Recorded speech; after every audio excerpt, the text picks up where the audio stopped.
Folks. Hope you don't mind the unshaven look. I've just kind of been sick with a cold for a while, so I've just been lying low. Okay, so a couple really interesting, kind of cool thoughts have been going through my mind these couple days, just concerning interval. And one of the things I've been asking myself, what is my problem with the theory as it stands? And then I thought, no, that seems off. It doesn't seem. There's got to be something else that I'm missing about why I'm just, my intuitive alarm is going off when, I read Ken Wilber. Um, but then also why it doesn't go off and I can get totally engrossed in Wilber's theories and stuff. And it's taken, oscillating back and forth between liking it, disliking it.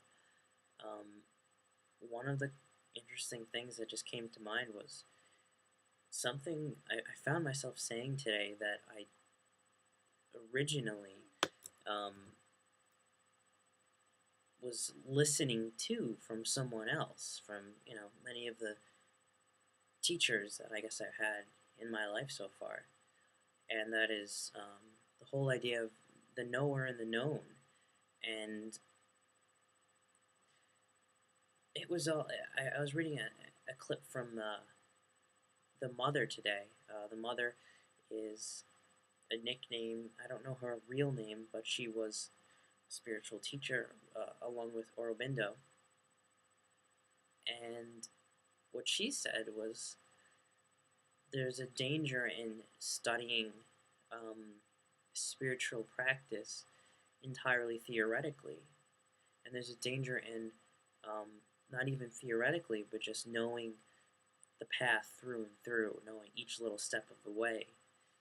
And the danger is, of course, it takes away the novelty of the path. And this isn't just, a preference. I prefer novelty of my path. It's more of what you're expecting the path to be. You will experience, and then the question becomes what you're experiencing in your spiritual journey. If you have a map for that, is it going to be what you've created and less about something truly novel and truly authentic? Because if you know all the steps, or let's say you visualize the chakra a certain way, you'll experience it that way. In a way, the universe is just kind of like this big feedback. It gives you what you want, but do we really want to just continue to create our own reality without knowing the source? Do we really want to continue to dream when we can dream lucidly? And that's the impression I got from her excerpt. Basically, if you know the path mentally, you will create, and she called it a mental fortress. And all of the spiritual experiences that you're expecting in your own mind will happen. But you'll sort of be in your own little world. And instead of broadening your horizons into the unknown, you would have just fulfilled your own known landscape. It's kind of like you fulfilled your own little self-fulfilling prophecy. And that's the danger of having too many expectations in the spiritual path. Too many, well, I know once I do this Kundalini thing, then this will happen. Or it was funny because she said something like, my most joyous occasions is when I'm speaking to someone and they said, oh, I had this weird experience, and they haven't read a damn thing about spiritual experiences. They're new. They're kind of like novices. They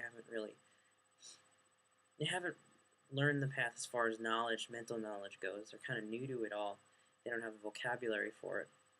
And when they just have a spiritual experience, they tell it raw. And she says those are some of the most beautiful experiences because here is someone who isn't necessarily conditioned by their expectations of their spiritual practice.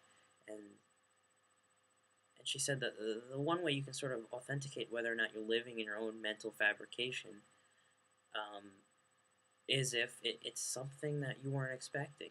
If it's things that expand your horizon rather than just fulfill what you were thinking it to be. So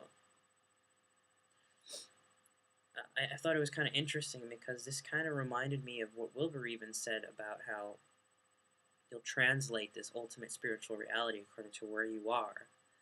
Um, but what if the map itself is another way of tainting and translating that spiritual reality?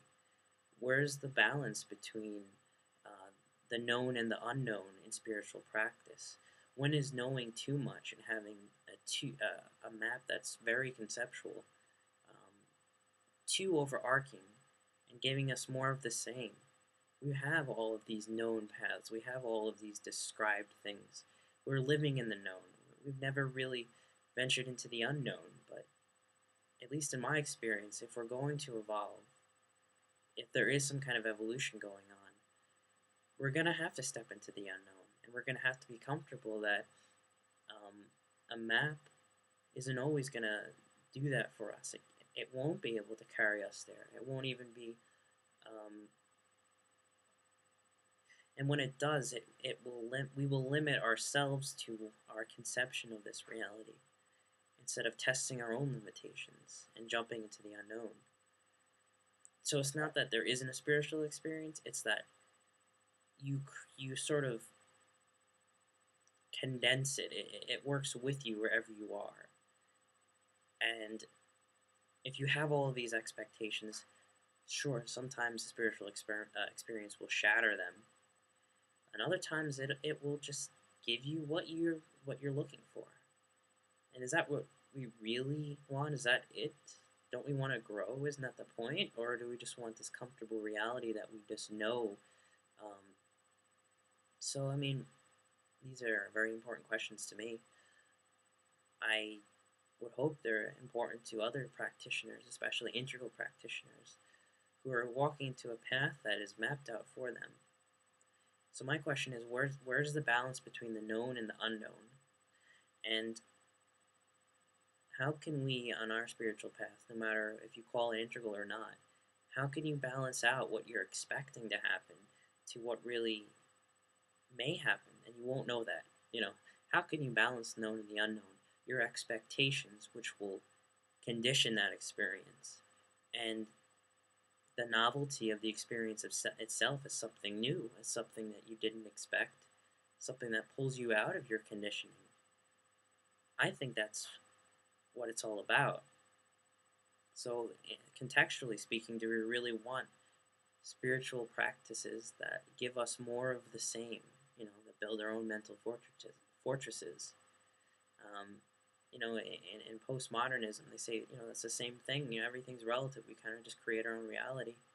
Um, so is this it? Is this all we can do?